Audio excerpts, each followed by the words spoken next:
하나님의 말씀 요한복음에서 보겠습니다. 요한복음 1장 19절 말씀.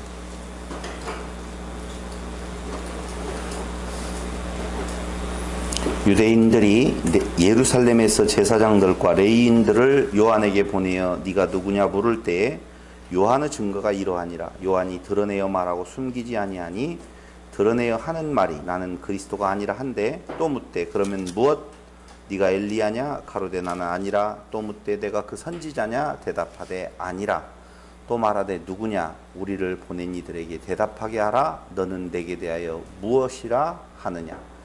가로되 나는 선지자 이사야의 말과 같이 주의 길을 곧게 하라고 광야에서 외치는 자의 소리로라 하니라. 저희는 바리새인들에게서 보낸 자라. 아멘. 우리는 요한복음을 통해서 예수가 그리스도 되심에 대한 증거하고 있는 내용을 같이 살펴보고 있습니다. 아버지께로부터 나오신 그리스도 되신 예수, 그 1장 1절로 51절에 대한 내용이 바로 아버지께로 나오신 그리스도이신 예수를 증거하고 있는 것이죠. 1장 1절로부터 14절은 서헌에 해당되어지는 내용이지만 가장 중요한 부분이라고 말씀을 드렸어요. 어떤 책을 쓸 때에도 앞에다가 주제를 담고 있느냐, 뒤에다가 주제를 담고 있느냐, 중간에 주제를 말하는 경우는 거의 없죠. 그래서 이 요한복음은 그 첫머리에서 결론적인 이야기를 해주고 있어요. 그게 서헌이라고 하는 내용 속에 담겨져 있는 건데, 달리 말을 하면 신학적인 기술이 들어가 있다, 이렇게 보시면 돼요. 신학적인 기술. 그러니까 특별한 어떤 내용이 특별한 내용이죠. 저희가 이야기하는 것은 역사적인 어떤 순서를 따라서 기술하는 것이 아니라 그런 전체에 대한 내용을 알고 있는 자가 그 예수님의 생애, 그리고 또 그 요한의 생애, 이런 모든 것을 다 통틀어서 바로 요한복음에서 말하려고 하는 그 주제를 하나의 신학적인 결론 삼아서 서언을 해주고 있다, 이렇게 말씀을 드릴 수가 있다는 것이죠. 그 다음에 1장 15절로 42절에는 또 1장 43절로 51절에는 요한을 통해서, 세례 요한을 통해서 그 다음에 예수님이 그 당시에 그곳에 나셔서 그 역사 속에 있었을 때에 예수님 스스로가 자기를 증거하시는 두 가지 다 지금 요한이나 예수님이나 역사적인 그 사실을 기술함으로 인하여서 예수가 아버지께로 나오신 그리스도이신 예수다, 이걸 증거하고 있다는 거죠. 그러니까 1장에 대한 내용은 크게 보면 결론이라고 말할 수 있는 신학적인 기술이 1장 1절로부터 14절에 나와 있다고 보면 15절로 51절까지는 역사적인 기술을 담고 있다, 그 말입니다. 중요한 것이 어떤 것이겠어요? 1절에서 14절까지겠죠. 그 내용이 그러한가라고 하는 내용에 사실적인 내용을 덧붙여서 진짜 1절로 14절까지 이야기했던 것이 참입니다 라고 하는 역사적 기술이 되어 있다. 그러면 오늘 지금 우리가 공부하려고 하는 19절은 어디에 들어가 있는 건가? 이미 앞에서 신학적인 기술, 즉 예수가 그리스도 되신 메시아다, 그리스도이신 분이다, 아버지께로 오신 참 하나님이시다라고 내린 결론에 대한 역사적 뒷받침을 누구를 통해서? 요한을 통해, 세례 요한을 통해서, 또한 예수님 자신이 말씀하셨던 것을 통하여서 증거를 해주고 있는 내용이라, 이렇게 지금 말씀을 드릴 수가 있는 것입니다. 그때 요한복음 1장, 우리가 지난 시간 공부했던 내용이 율법과 은혜에 대한 내용으로 끝맺음을 쳤어요, 지난 시간은. 근데 예수를 뭐라고 말하는 건가? 그건 은혜 이외에 은혜와 진리가 충만하다, 뭐 이런 표현을 지금 해주고 있단 말입니다. 그 은혜와 대비되어지는 내용이 바로 무엇이냐 하면은 율법이에요. 노모스라고 하는 율법인데, 그 노모스는 누구에 의해서 주어졌느냐? 모세에 의해서 주어진 것이죠. 17절. 율법은 모세로 말미암아 주신 것이요 은혜와 진리는 예수 그리스도로 말미암아 온 것이라. 이제까지 그 16절까지에 대한 내용을 통해서 이 사람을 가르킴이라 우리가 다 그의 충만한 데서 받으니 은혜 위에 은혜라고 말을 했어요. 그런데 그 은혜 위에 은혜와 반대되는, 반대라기보다는 대비되는 개념이 모세를 통하여서 주었던 율법이라. 이렇게 지금 대비를 하고 있다 그 말입니다. 그럼 율법과 은혜를 대비한 이유가 어디에 있느냐? 지난 시간 율법은 그 앞에 선자를 어떻게 한다고 그랬어요? 죽인다고 그랬어요. 죽인다고 말씀을 드렸어요. 그럼 한번 물어보겠습니다. 우리가 율법 하면 모세가 처음에 떠올라요. 네? 그 이전에 법이 있었어요. 그게 아담에게 주었던 법입니다. 먹지 마라고 하는 거예요. 이게 따먹지 마라고 하는 말 내가 안 붙이고 먹지 마 이렇게 붙이는 내용은 서닭을 아는 나무로는 먹지 마. 그리고 모세에게 주었던 율법은 하라, 하지 말라라고 하는 두 가지가 나와 있어요. 아담에게는 먹지 마, 하지 마. 그리고 모세를 통해서 준 법에는 하지 마, 해 라고 하는 두 가지 법이 있었다 그 말이에요. 그런데 그 법 앞에 선 아담이 지금 있습니다. 그 법 앞에 선 나가 있습니다. 내가 있어요. 근데 하와와 아담과 나라고 하는 존재가 지금 그 법 앞에 서 있다는 거예요. 그 법 앞에 서 있었을 때에 한 존재가 나타나는데 그 존재가 뱀이란 말입니다. 뱀이에요. 뱀이 나타나서 먹어. 그러니까 먹지 마라고 하는 말에 반대되는 개념의 이야기를 들려준단 말입니다. 먹어. 그럼 뱀은 뭐예요? 뱀은? 아니요. 율법 앞에 지금 뭐가 있어요? 뱀이 있다니까요. 율법 앞에 정확하게 말하면 율법 앞에 하와가 있고요. 아담이 있고요. 그리고 나가 있단 말입니다. 그 율법 앞에 서 있는 하와와 아담과 나 사이에 뭐가 하나 끼어드느냐? 뱀이 하나 끼어들어요.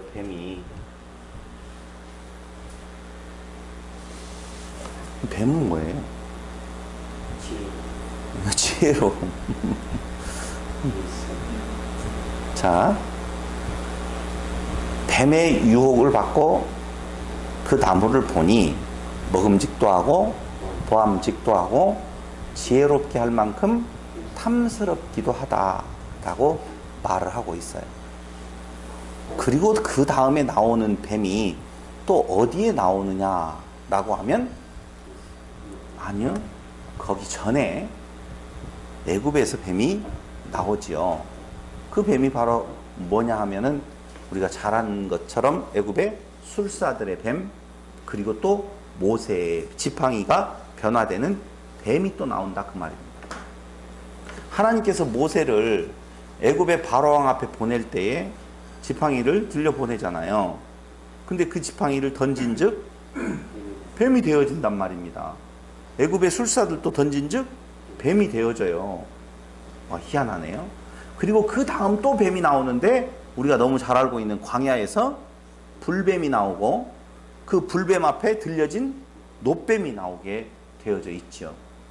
뱀이 거기에서만 나오는 것이 쭉 가다가 제가 어디에 장면을 한번 여러분들에게 말씀을 드리려고 하냐면은 둘째 아담 대신 예수님 앞에 뭐가 나타나요?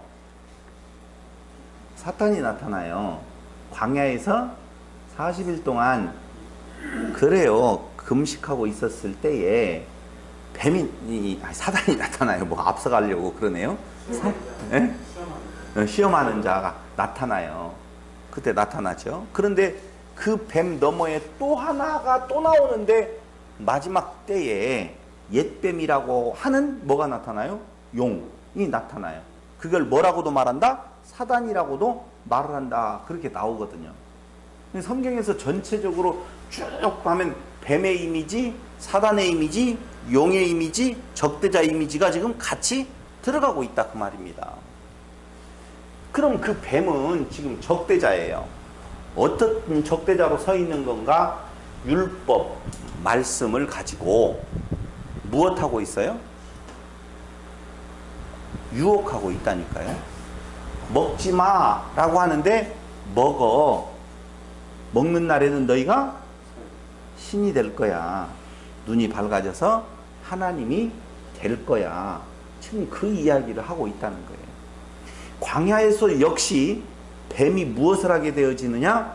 시험을 하게 되어지고, 어디 광야에서도 예수께서 계셨던 광야에서도 결국은 시험을 하고 있다 그 말입니다. 오늘 뱀 이야기를 하려고 하는 것은 아닌데 율법 이야기를 하려고 그래요.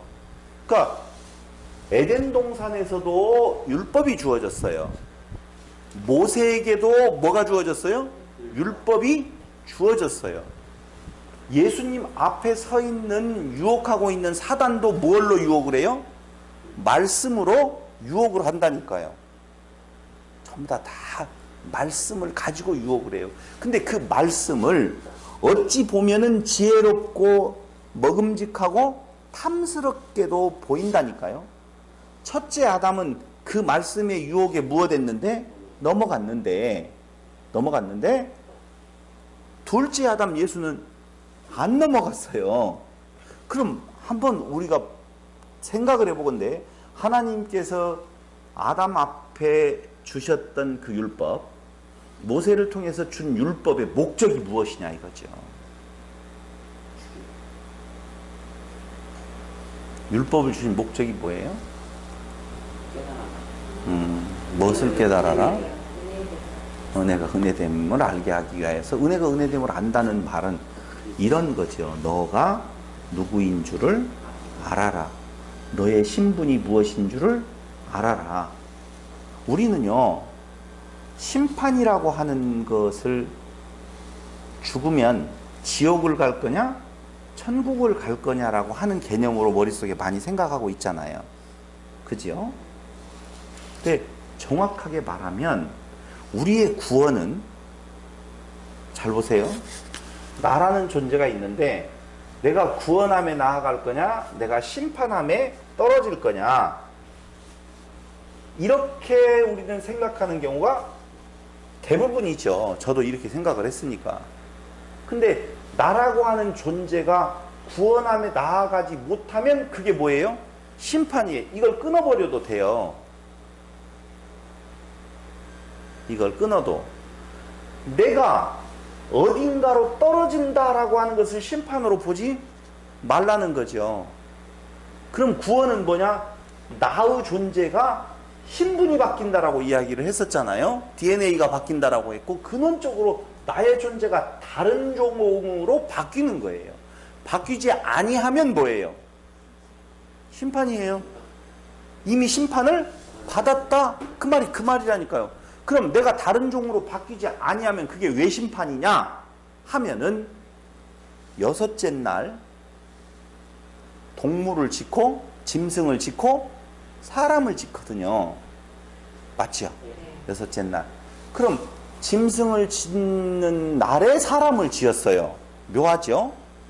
그렇게 중요한 사람이라고 보면 짐승을 짓고 언제 지어야 돼요? 따로 한 날을 잡아서 사람을 만들어야 되거든요. 중요한데 얼마나 중요해요. 그냥 짐승하고 같은 취급을 당해서야 되겠느냐 이거죠. 그런데 그 짐승과 똑같은 날을 지었어요. 만약에 짐승과 똑같은 날에 지은 그 존재가 그 상태로 있으면 짐승이 되어지죠. 근데 그 상태가 아닌 쪽으로 옮겨가면 신이 되는 거예요. 그러니까 사람 이퀄 뭐냐? 짐승이라니까요. 하나님의 은혜가 가입되어지지 아니하면 사람이 코를 짐승이에요. 똑같아요. 그게 뭐라고요? 심판이에요. 다른 심판 받을 거 없어요. 짐승은 죽기 위해 태어난 존재예요. 잡혀먹기 위해 태어난 존재라니까. 우리는 죽음이라고 하는 것을 자꾸 뭘로 생각하느냐라고 하면 육체의 죽음이라고 생각하는 경우가 진짜 많은데 전혀 아니에요. 전혀. 사망, 죽음, 심판 다 뭐예요? 어두움의 상태로 있는 것.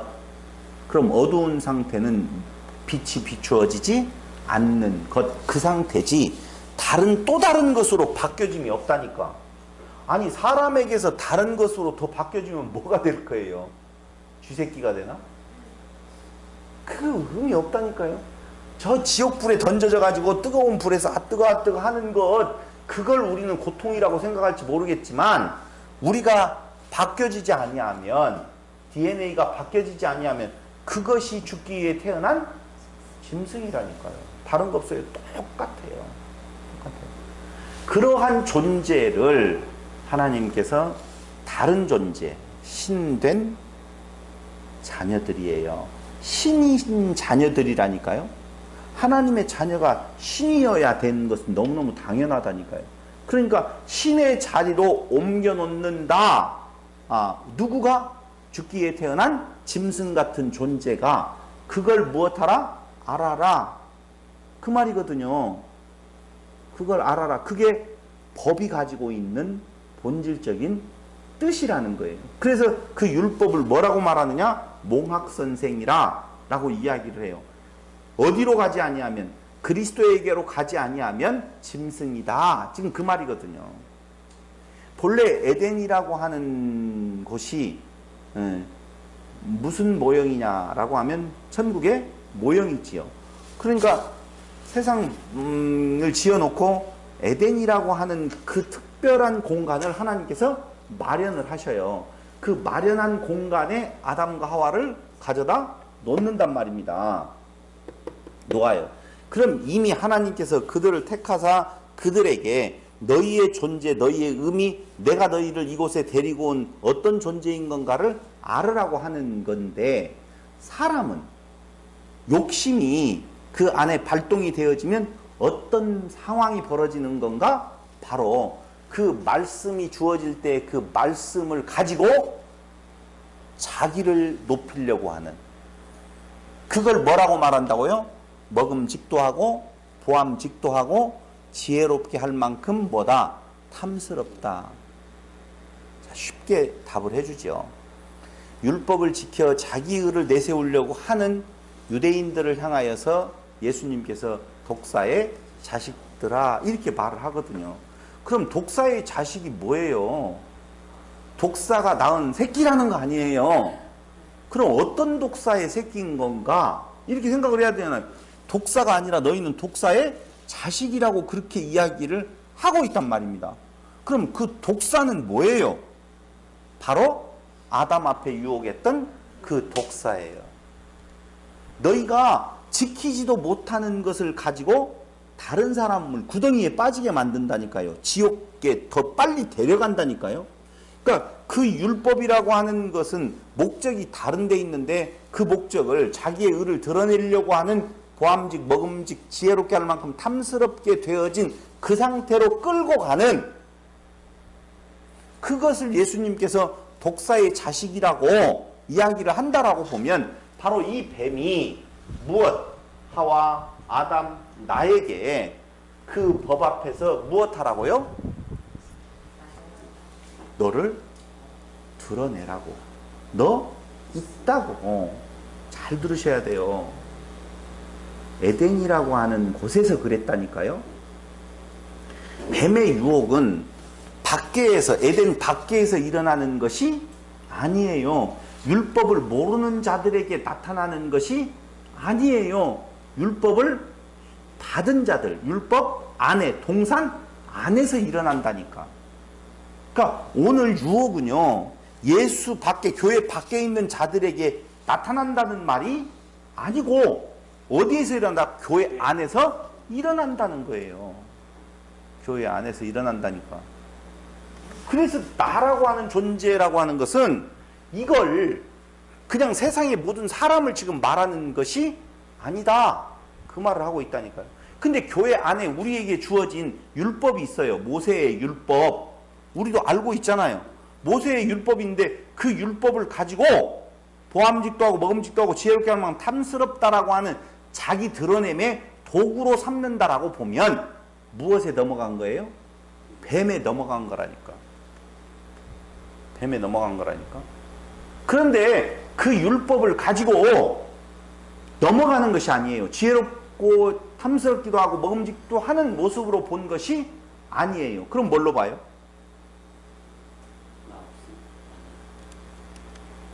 나의 죄된 모습을 봐요. 나 형편없으면 죄된 모습이라고 하니까 내가 무엇인가를 잘못 저질렀다 이렇게 보면 안 된다니까요. 죄인이라고 하는 개념 자체부터가 나 없으면 나 아무것도 아니라는 거예요. 도적질한 죄인이 같이 있어요. 여름날에 보신탕으로 잡혀갈 개 한 마리가 더 같이 있어요. 나는 아무리 생각을 해도 둘이 똑같아요. 아마 너는 복날에 개가 될래, 도둑질에다가 들켜서 감옥에서 10년 살다가 나올래 라고 한다면 어떤 사람도 복날에 개가 되겠습니다라고 말할 사람은 없으리라고 생각을 해요. 그러니까 무슨 죄를 지었다라고 했었을 때 내 행위가 그 법에 어긋나서 내가 나쁜 놈이 됐구나 라고 생각하는 것은 내가 선하다는 것이 전제되어질 때, 내가 인간이라는 것이 전제되어질 때나 하는 이야기지, 걔는 아무리 충성을 다하고 꼬리를 치고 집을 지켰어도 복날이요. 복날이라니까. 그 복날에 잡혀 죽을 개, 그게 네 본래의 모습이다 라고 하는 것, 그걸 아는 것이 나의 무엇됨, 죄인됨, 나의 가치 없음, 나 아무것도 아니라고 하는 것을 아는 거라니까요. 그렇게 아는 자가 무엇하게 되어 있어요? 네? 쳐다보게 되어 있다니까. 노뱀을 쳐다보게 되어 있어요. 그러니까 말씀을 통해서 그리스도를 쳐다보면 그게 뭐고? 구원이고, 말씀을 통해서 자기의 의를 세우면 그게 뭐예요? 심판이요. 그게 죄라. 그렇게 성경은 지금 말해주고 있다 그 말입니다. 그런데 어떤 것이 더 매력적이냐? 예, 말씀을 통해서 자기를 드러내게 하는 뱀의 유혹이 더 매력적이라 그 말이에요. 그래서 사람은 그쪽으로 빨리 간다니까요. 법이라고 하는 것을 지금 노모스, 주어진 율법과 은혜를 이야기를 할 때 그 율법이라고 하는 그 본질은 살리는 법이 아니라니까요. 법을 통하여서 오히려 뱀의 유혹은 사람을 죽이게 되어지지만 그 죽음이라고 하는 것이 이쪽으로 떨어진다는 말이 아니라고 말씀을 지금 드렸어요. 몇 번이고. 이쪽으로 갈 수가 없음이에요. 그런데 그 뱀의 유혹 가운데에 무엇해요? 나를 시험하지 말라 그러잖아요. 말씀으로 시험하잖아요. 너 사단이 예수 앞에 나왔었을 때 다 말씀으로 시험하는데 예수님은 뭘로 이겨요? 말씀으로 이기시잖아요. 유혹에 안 넘어간단 말입니다. 그럼 유혹에 안 넘어간다는 바로 무슨 말이냐? 주 너의 하나님만 오직 사랑하고 공경하고 경배의 대상이 되어진다라고 하는 부분을 이미 가지고 있어서 육신을 입고 오신 예수님께서 그의 높아지심에 나아갔던 아담의 길을 가지 아니하고 그 법 앞에서 법이 가지고 있는 본질적인 뜻을 그대로 시행에 옮기는 거라니까요. 그게 바로 뭘 바라보는 거예요? 노뱀을 바라보는 거다라고 하는 거예요. 그게 바로 뭐예요? 은혜라니까요. 그 노뱀이 무엇이고 은혜고, 그 노뱀을 바라보는 것이 아니라 그 불뱀으로 나아가는 것이 자기의 높아짐, 그 법을 통하여서 자칫 자기를 드러내려고 하는 부분이 있다는 거예요. 그러니까 율법을 모세를 통해서 주셨던 것은 그것을 깨달아 알아 내 앞으로 나아오라는 것이지요. 그게 모세에게 준 율법이라니까. 여기 지금 나오잖아요. 뭐라고? 율법은 모세로 말미암아 주신 것이요 라고 나오잖아요. 근데 은혜와 진리는 예수 그리스도로 말미암아 온 것이라 대비했어요. 그러니까 율법을 통하여서 하나님께서 그들이 그렇게 나아오기를 바라는데 나아올 수 있어 없어? 없어요. 분명한 것은 인간이 그 율법을 통하여서 그 앞으로 나아가기 쉽지 않은 것이 아니라 불가능하다 그 말입니다. 근데 그때에 누가 오셨어요? 예수께서 이 땅에 오셔서 하나님 앞으로 나아갈 수 있도록 만드셨었다 그 말입니다. 그게 완벽하게 대비되는 개념으로 지금 되어 있어요. 예수는 은혜와 진리로 가득 차 있다는 거예요. 은혜와 진리 생명의 빛은 살리는 것이지만 율법은 무엇하는 것? 죽이는 것. 그래서 그 율법을 통하여서 그리스도를 발견하지 못하는 것은 바로 죽음 아래 그대로 갇혀 있는 것이 되어진다. 그때 하나님께서는 진리를 무엇로 주셨어요? 은혜로 주셨어요. 은혜로 주셨어요. 어떤 행위를 인간이 해서가 아니라 인간이 신됨의 자리로 나아가는 것은 오직 하나, 바로 예수 그리스도 안에서만이 가능하고 그 예수 그리스도가 바로 신이다 라고 하는 것을 요한복음에서는 누구의 사건? 요한의 사건 그리고 예수님의 증거를 통해서 지금 확인해 주고 있고 결론을 내려서 확증해 주고 있는 것이다 라고 하는 겁니다. 나중에 뱀에 대한 이야기 부분에 대한 내용은 다시 말씀을 언제 한번 드리는 걸로 하고 조금 더 우리가 결론으로 돌아간다라고 보면 요한의 이야기는 창조주 되시는 분이 성육신 하셔서 이 땅에 오셨다. 그분은 율법의 은혜를 능가하는 진리의 시대가 도래했다. 율법도 뭐예요? 사실은 은혜인데 그것을 가지고 자기의 의로 삼았었을 때에 그게 인간이 할 수 있는 한계라니까요. 그 율법을 통하여서 자기가 의로움에 나아가게 되어진다라고 보면 자기의 의인 줄로 착각할 수 있잖아요. 그래서 율법의 은혜를 능가하는, 율법으로는 무엇하고? 죽이고 율법의 은혜를 능가하는 진리의 시대가 이제는 왔다. 그 진리가 누구다? 예수다. 그분이 누구시다? 창조주가 성육신 하신 분이시다 라고 정의를 내려주고 있는 것입니다.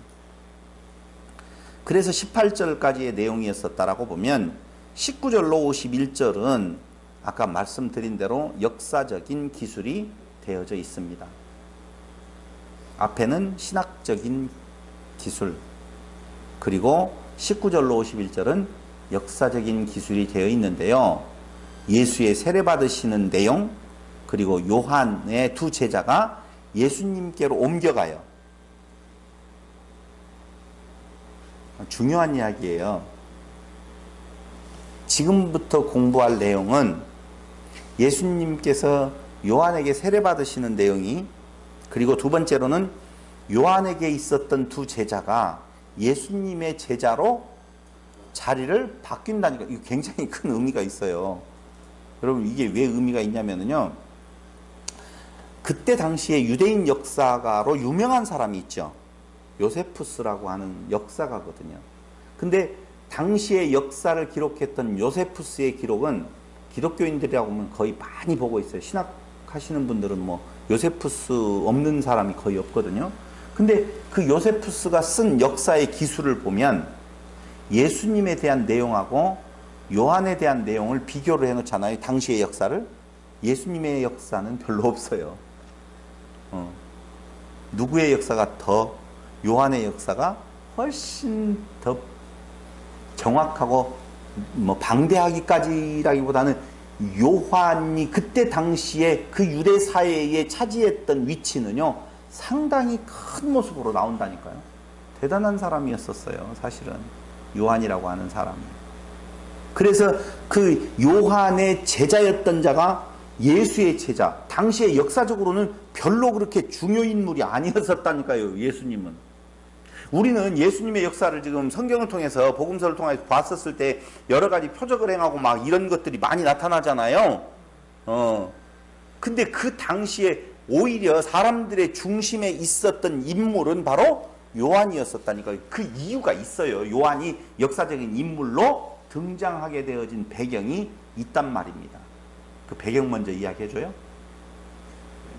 아니요. 조금 이따가 이야기할 거예요. 세 번째로는 51절까지에 대한 내용 마지막 부분은 어떤 모습이 나와 있느냐. 이 요한의 제자가 예수의 제자가 된 그 두 제자를 통하여서 두 사람이 예수 앞으로 나오게 되는데 아주 유명한 누구요? 베드로. 두 번째 사람은 나다나엘이라고 하는 사람이 나옵니다. 그게 무슨 계기냐? 육적 이스라엘이 영적 이스라엘 공동체로 바뀌어지는 순간을 지금 말해주고 있는 거예요. 예수에 의해서 영적 이스라엘로 마지막 선지자라고 말할 수 있는 누구? 요한에게서 이제 그 요한에 의해서 확증되어진 예수에게로 역사의 축이 이동되어진다니까요. 근데 그 어떤 공동체가 있었을 때 이스라엘 공동체, 이스라엘이라고 하는 육적 공동체, 그 육적 공동체가 무엇인가를 추구해 가고 있었을 때 요한은 대단한 모습을 보였던 거예요. 그 대단한 모습이 바로 무엇이냐 하면은요, 이스라엘은 이방족 속에 많은 환난과 핍박을 받으면서 그들 속에서 싹 틔워졌던 한 사상이 있었는데 그게 메시아 대망 사상이었었어요. 근데 그 메시아가 우리 민족 가운데에 와서 다윗이 그때 그 강성했던 나라들을 쳐부수고 아름다운 다윗 왕국을 이루었던 것처럼 지금 똑같은 상황, 그것보다 더 어려운 상황 속에 이민족을 구원할 메시아는 틀림없이 밤이 깊으면 새벽이 오는 것처럼 올 거다라고 하는 기대를 가지고 있었어요. 그럼 한번 물어볼게요. 누군가 손님이 온다라고 했었을 때 그 손님이 소중한 분일수록 나의 기다림은 더욱더 정결하겠죠. 어저께 한 공심위에 대한 내용을 보니까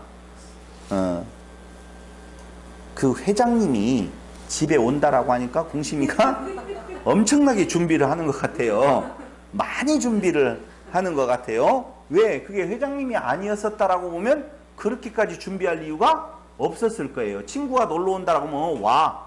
여자친구가 놀러 오면 큰일 났다 하고 방을 깨끗이 치울 거예요. 근데 그것보다 더 소중한 분이 온다라고 보면 그들이 어떤 모습으로 그 소중한 분을 맞이해야 될 것인 건가에 대한 메시아 대망은 그들의 행동을 분명히 변화시키고 있었을 거고 어떤 행동의 양식을 요구하고 있었을 거예요. 그 양식이 뭐였겠어요? 율법이지요. 철저히 더 철저히 율법적으로 선한 자가 되어 있어야 된다고 생각을 할 수밖에 없다는 거예요. 그런데 보세요. 그 일이 쉽냐고요. 율법의 조항을 지켜서 내 생활을 한다라고 하는 것이 그게 보통 일이 아니거든요. 근데 그때에 어떤 선지자 하나가 나왔어요. 그게 메시아일까 뭘까 고민이 될 정도로 뭔가 바람을 불러일으키는 사람인데 그 사람이 왜 그런 바람을 일으키게 되어졌었는 건가 하면은 다른 거 아니었었어요. 메시아를 맞아들이는 데 있어서 다른 조건 필요 없다는 거예요. 그럼 뭐만 하면 돼요? 그렇지, 세례만 받으면 돼요. 정확하게 말하면 침례만 받으면 된다는 거였어요. 요한이 이야기하고 있는 내용이 그 내용이라니까요. 침례만 받아라, 그 말이었어요. 근데 그 침례를 어디에서 시행을 해요? 요단강에서 해요. 여러분 잘 한번 보셔요. 홍해를 갈라서 세례 받았죠. 요단강 부분에 대한 내용도 갈라지죠. 근데 요단강 이전 세상은 애굽과 광야였었어요. 그러니까 요단강을 건너가면 뭐가 나와요? 신천 신지가 나온단 말입니다. 약속의 땅이 나와요. 그런데 이스라엘 백성들이 메시아가 와서 그들의 새로운 왕국, 가나안 땅에서 이루었던 다윗 왕국보다도 더 멋진 왕국을 지금 기대하고 있었을 때에 요단강에서 세례를 주면서 율법에 대한 내용을 지킴으로 말미암아 우리는 메시아를 맞이할 수 있다라고 말하는 데에서 해방을 준단 말입니다. 그거 안 해도 돼. 무엇만 하면 돼? 침례만 받으면 돼. 세례만 받으면 돼. 좋겠어요? 안 좋겠어요? 좋죠. 아이고, 짐이 확 벗겨지는 것 같고 그럴듯한 내용이 있었을 거 아니에요. 그냥 단순히 침례만 받으면 된다, 세례만 받으면 된다 이렇게 말을 안 하고 틀림없이 어떤 이론적인 배경을 깔고 말을 했을 거라 그 말이죠. 그러니까 사람들이 구름대와 같이 몰려드는 거예요. 그 구름대 중에 누구도 들어있었어요? 예수도 들어있었어요. 예수님도 그 구름대 중에 들어있었다니까요. 그래서 어떤 사람은요, 뭐라고 이야기하냐면 예수가 요한의 제자였다는 거예요. 요한의 제자였었다. 그런데 요한을 따르는 자가 있었고 예수를 따르는 자로 나중에 조금 더 바뀌어지는 거예요. 이렇게 나누어지는 거예요.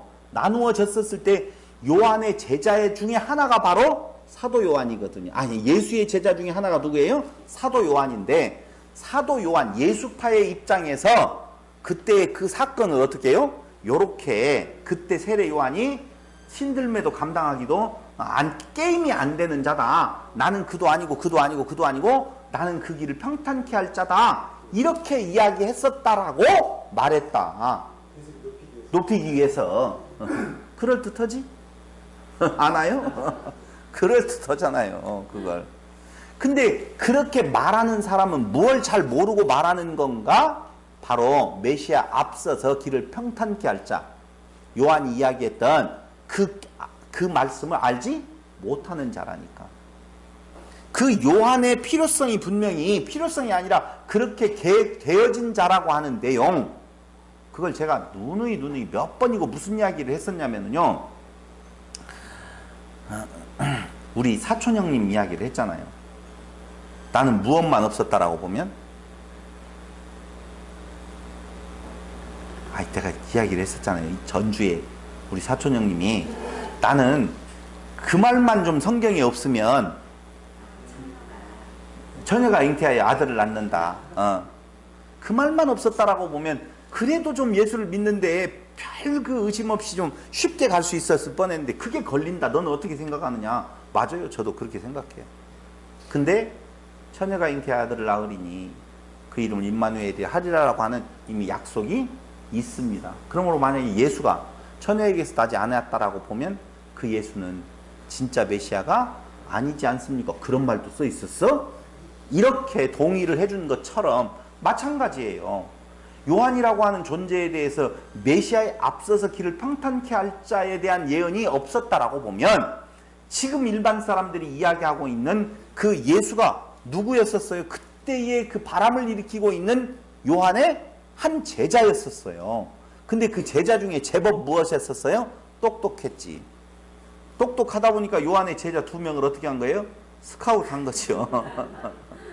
그 요한의 2 제자에 의해서 그 끝내주는 누가 오고 베드로가 나오고 나다나엘이 나오고 그 예수파가 점진적으로 커졌는데 사실은 요절을 했잖아요. 젊은 나이에 빨리 죽잖아요. 참 이게 요절을 한 거예요.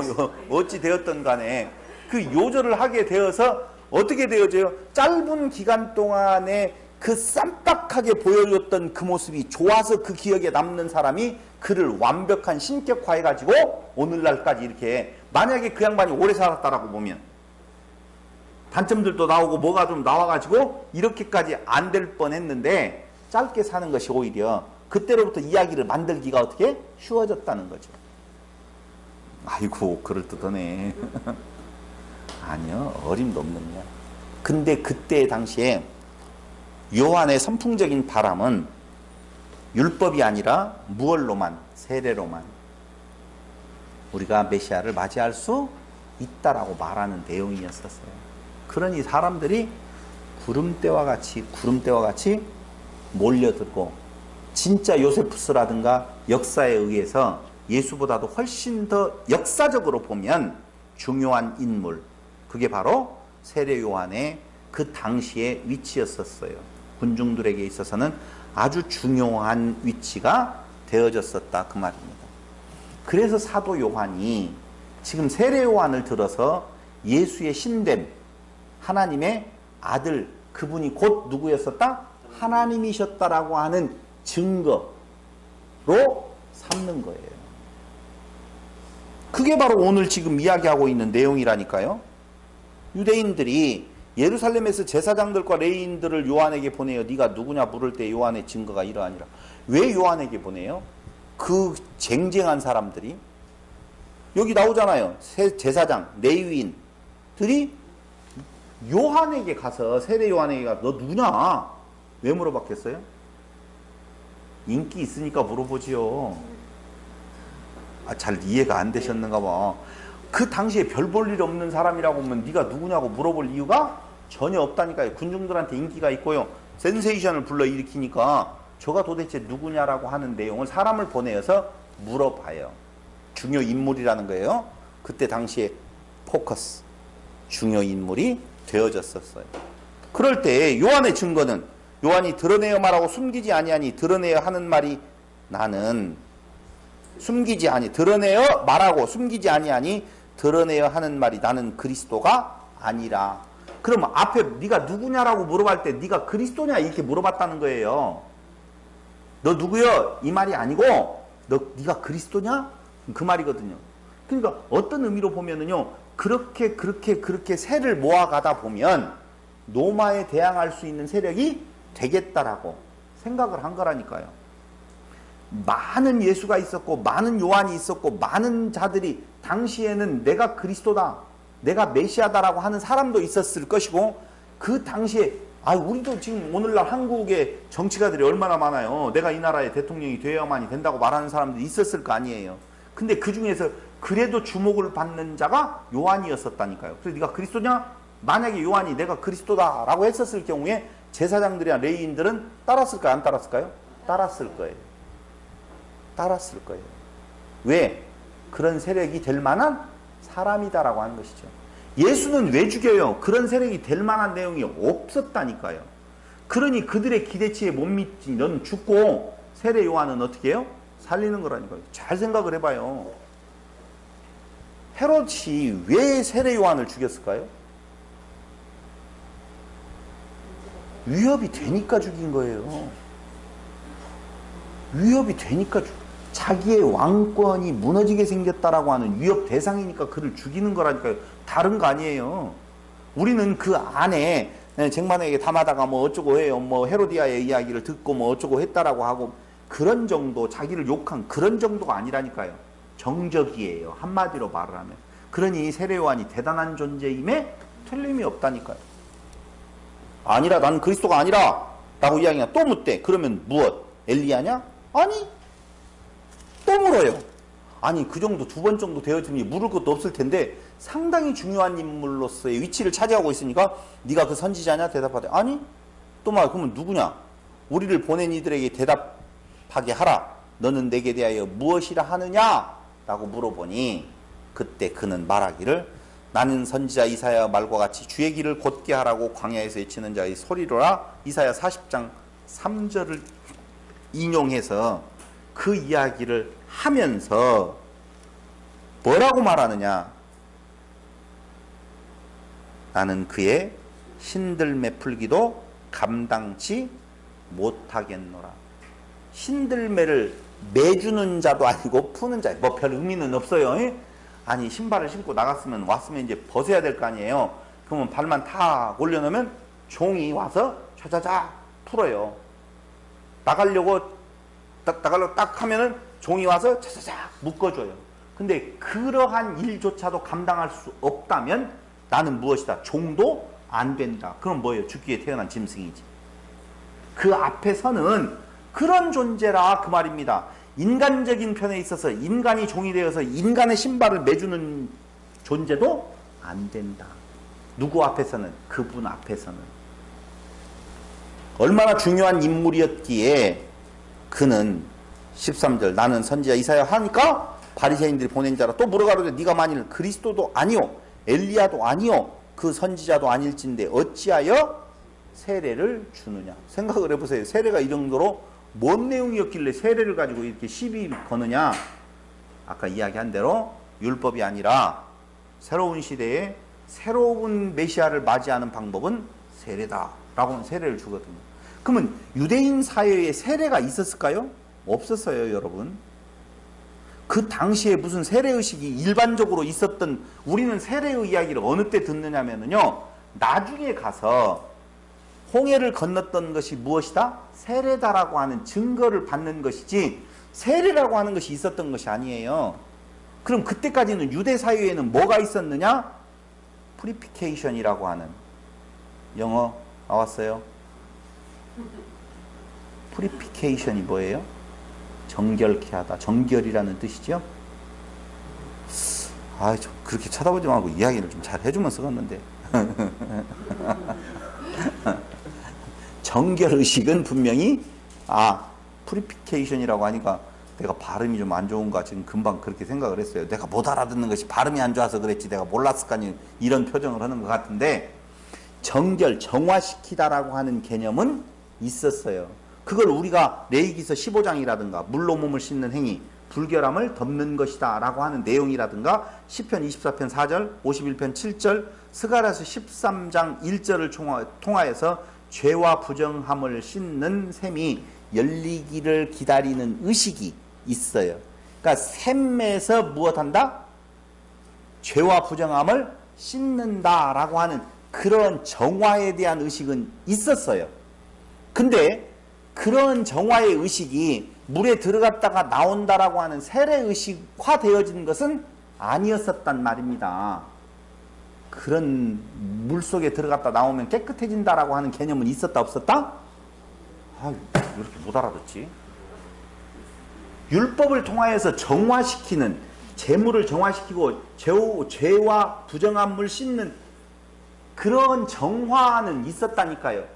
그게 꼭 물속에 들어갔다가 나오라는 것이 아니라 물로 씻어라라고 하는 개념은 있었어요. 근데 세례 요한이 그걸 어떤 틀화시킨 것 같이 보여지잖아요. 이해됐죠? 물에 들어갔다가 나오는 것만으로 충분하다 라고 지금 이야기를 하고 사람들을 모으고 있다니까요. 그러니까 이것은 고대에는 청결케 하기 위해서 베푸는 의식적 결례를 행하는 것이 고대에는 흔히 있었던 일이지만, 세례 요한이 갑자기 너희들의 그건 어떤 의미에서 율법 안에서 하는 일이었었잖아요. 청결케 하는 의식은 깨끗게 한다 그 말이에요. 그게 죄의 사함이라는 의미는 아니라 그 말입니다.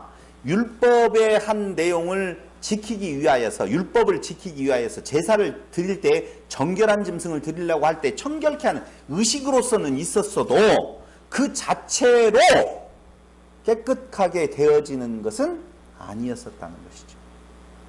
오히려 그들의 깨끗함으로 나아가는 것은 뭐예요? 율법을 지키는 거였었다니까요.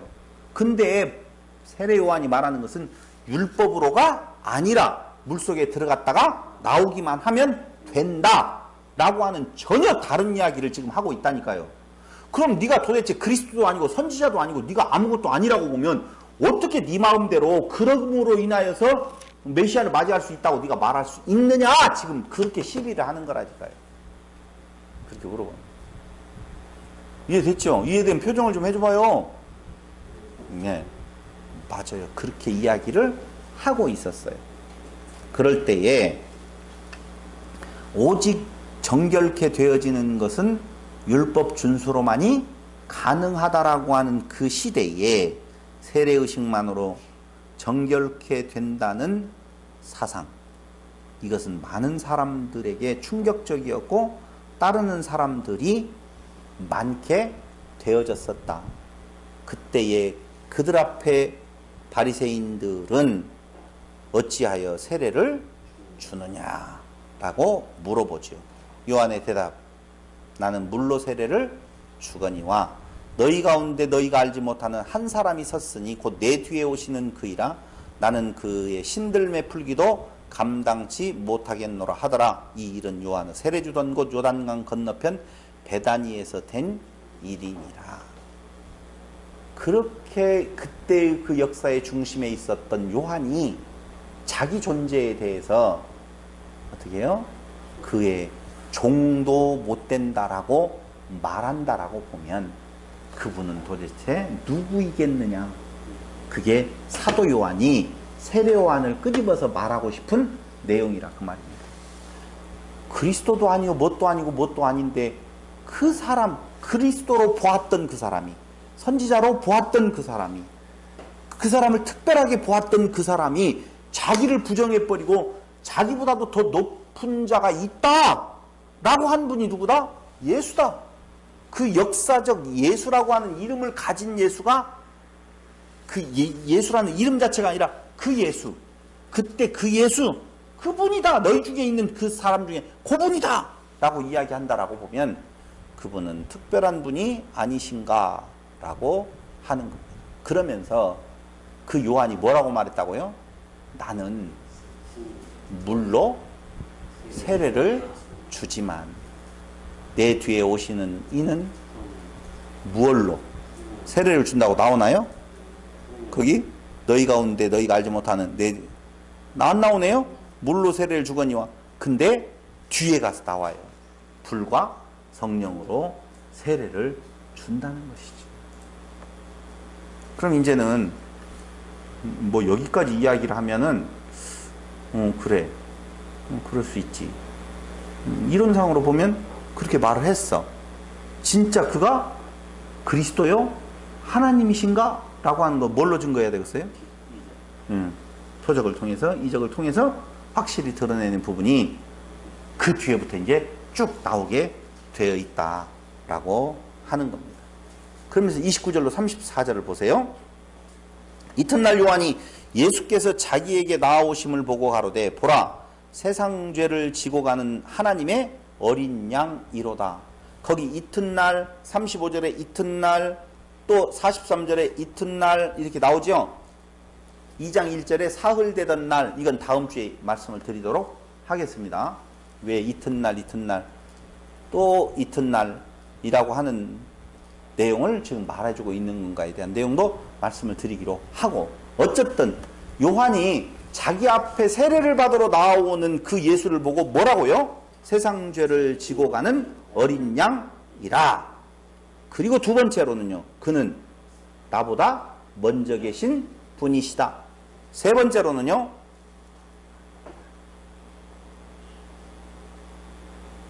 봐봐요. 이것도 이제 그 일반 사람들이 그 예수님의 신성을 부인하는 자들은 뭐라고 이야기하느냐? 자, 예수의 세례 요한의 제자로 예수가 있었어. 그래서 그 세례 요한의 제자된 예수도 뭘 받았어요?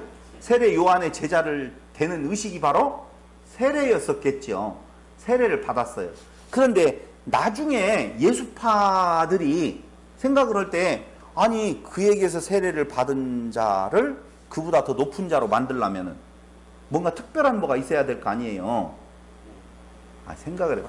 내가 정말 젊었었을 때요, 어떤 목사님이 계시는데, 내가 너를 처음 믿게 했고, 내가 너를 처음으로 선생 직분을 줬고, 내가 너를 처음으로 집사 직분을 줬고, 내가 너를 처음으로 주례까지 했으니 너는 나를 떠나면 된다 안 된다? 안 된다. 이렇게 이야기를 해서 내가 한때 오랫동안 걸려 있었잖아요. 그 의리시킨다라고 하는 내용. 근데 형만한 아우 없다라고 하는 말도 있고 그런 말이 있잖아요. 근데 세례 받은 자보다도, 세례를 주었는데 그 세례 받은 자가 나보다 더 높아지려면 어떻게 해야 돼요? 뭔가 특별한 것이 있어야 될 거 아니에요. 그럼 내가 세례 줬어. 내가 다 가르쳤어. 내 제자였어. 그러면 끝나잖아요. 뭐 어떻게 할 말이 없잖아요. 이 형사이가 아무리 잘나가지고 더 큰 사업을 이룬다 할지라도 제 앞에서는 뭔 말 하면 안 되죠. 내가 다 어렸을 때 키웠어. 그럼 끝난단 말입니다. 그러니 그걸 달리 하려고 보면, 예수는 세례 요한에게 세례받은 것이 아니다. 누구에게 받았어야 된다? 저 위에서부터 받아야 된다. 다른 자들은 위에서 받은 자가 없었는데 그 예수만 위에서부터 받았다. 그러니까 세례 요한의 제자가 아니다. 그게 그 장면이에요, 지금. 그렇게 주장하는 자들에 대한 내용. 어디에요? 요한이 또 증거하여 가로되 내가 보매 성령이 비둘기같이 하늘에서 내려와서 그의 위에 머물렀더라. 나는 그에게 무엇 준 것이 아니다? 세례 준 것이 아니다. 진짜인데 이걸 반기독교인들은 뭐라고 말한다고요? 예수를 인류의 스승으로 보는 자들은 요한이 그때 이 말을 한 것이 아닌데 예수의 제자들이 이렇게 지금 꾸몄다 이렇게 말을 한다니까요. 얼마나 드라마틱하게 예수를 잘 꾸며내고 있느냐. 굉장한 실력이 있다. 누가? 사도 요한이. 머물더라. 나도 그를 알지 못하였으나 나를 보내어 물로 세례를 주라 하신 그이가 나에게 말씀하시되 성령이 내려서 누구 위에든지 머무는 것을 보거든 그가 곧 성령으로 세례를 주는 이인 줄 알라 하셨기에 내가 보고 그가 하나님의 아들이심을 증거하였노라 하니라. 봐봐요. 성령 나왔죠? 세례 받으신 예수 있죠? 또 다른 그분이 나오죠? 그러잖아요. 삼위일체 다 나왔네요. 여기에요. 그래서 내가 누군 줄 알았다. 그가 여기에 하나님의 아들이신 줄을 알았다. 그 말이에요. 대단한 인물이었던 세례 요한이 자기는 한없이 낮아진 존재, 일부러 낮추는 것이 아니고 예수의 제자들에 의해서 낮은 자리로 만들어진 것이 아니라 사실을 기록하고 있어요. 근데 그가 말하기를 뭐라고 말한다? 그는 하나님의 아들이었다. 하나님이다 라고 오늘 선언해 주는 내용을 통하여서 반복되어지는 증거예요. 계속적으로 지금 1장 1절로부터 몇 절까지요? 34절까지 계속적으로 반복해서 예수께서 누구다? 메시아 대신 하나님이시다 라고 하는 것을 드러내어 주고 있다는 것입니다. 말씀을 드렸지만은 요셉은 대단히 중요 인물이었습니다. 역사책에서 보면 요셉이 더 중요한 인물이 되어지는 부분이 요한이. 누가 요셉이라고 그랬어요? 요한이. 제가 왜 요셉이라고 그랬지? 요한이에요. 요한. 잘못 썼어요. 요한인데 요셉이라고 지금 써놨어요. 요한은 역사적으로 중요 인물이었었습니다. 오늘날에 많은 사람들이요, 예수 앞에서 자기가 중요한 인물이 되고 싶어 하잖아요. 없는데도. 요한과 같이 대단한 인물도 아닌데도 불구하고 사회에 나가보면, 죄송합니다. 사회를 제가 평가의 기준으로 삼는다는 것은 아니지만 사회에 나가서 없는 자리에 있고 낮은 자리에 있고 천한 자리에 있는 우리가 왜 이렇게 주님 앞에만 서면 높아지는지 모르겠어요. 왜 그렇게 교회만 오면 그렇게 높아지는지 모르겠어요. 거꾸로 사회에서 대단한 위치에 있다 할지라도 대단한 위치에 있는 요한과 같이 어떻게 해요? 그 앞에서 신들매 풀기도 감당할 수 없는 존재입니다라고 하는 낮아짐의 자리에 있어도 부족할 판인데, 오히려 세상 가운데서 아무것도 아닌 존재인데도 불구하고 주님 앞에 서서 내 종이 되라고, 그죠? 주여! 종이 되십시오! 이렇게 이야기를 하고 있는 우리의 모습이 얼마나 가증스러운지. 그건 뭐 때문에 그래요? 뱀의 유혹을 받고 있는데. 지금 우리 앞에서 엄청나게 많은 뱀들이 있어요, 없어요? 있어요. 그러니까 예수님이 뱀이라는 거 아니죠? 이제 좀 힌트를 좀 드렸어요. 나무 하나를 보고 선악을 하는 나무로 생명나무로 볼 수도 있다라고 이야기를 할 때에 그 앞에 서 있는 뱀이 그 생명나무, 그 선악나무가 아니라 그 선악나무, 생명나무로 보느냐 안 보느냐를 유혹하는 존재라 그 말입니다. 그런 일들이 굉장히 많다고 말입니다. 그걸 선악을 하는 나무로 우리에게 자꾸자꾸 보라고 하는 것은 너 있다라고 하는 내용. 그걸 독사의 자식, 그 독사의 씨를 받아서 그 독사의 유혹 가운데 넘어간 자. 그래서 무슨 자식이에요? 독사의 자식이에요. 우리는 누구의 자식이에요? 불뱀의 자식인가 그래? 우리는 하나님의 자녀라고 그러잖아요. 그러니까 당연히 율법을 보고 법을 보고 무엇을 바라보는 거예요? 그리스도 대신 예수를 바라보게 되어 있다는 겁니다. 그게 유혹에 넘어가지 않는 내용이죠. 그것조차도 뭐라고요?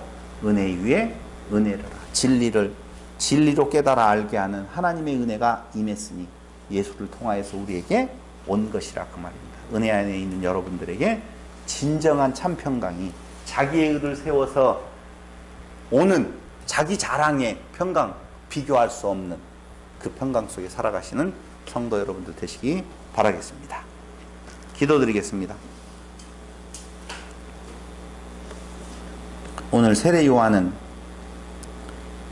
이스라엘이 바라는 바 메시아 되시는 왕을 받아들일 만한 자격이 없음을 너무너무 잘 알았기에 이스라엘 백성들에게 율법으로 말미암는 의를 세워 메시아를 맞이하자라고 하는 것이 아니라 오히려 정결케 되어지는 것이 단순하게 물속에 들어갔다 나오는 자기 죽음을 통하여서 되어진다는 사실을 다시 한번 선포했던 것을 상고해 보았습니다. 오늘 예수가 아니고서는 우리의 위치가 짐승하고 똑같으면 그건 죽기 위해 태어난 짐승이라고 말했던 내용이 다시 한번 상기되어집니다. 우리의 마음속에 오직 법 앞에 서서 선악을 하는 나무로 보는 것이 아니라 오히려 생명나무 되시는 그리스도를 발견하고 그 안에서만 참 평강을 누려가기를 원하는 성도들이 되게 하여 주시기를 예수님의 이름으로 기도드립니다. 아멘. 다 같이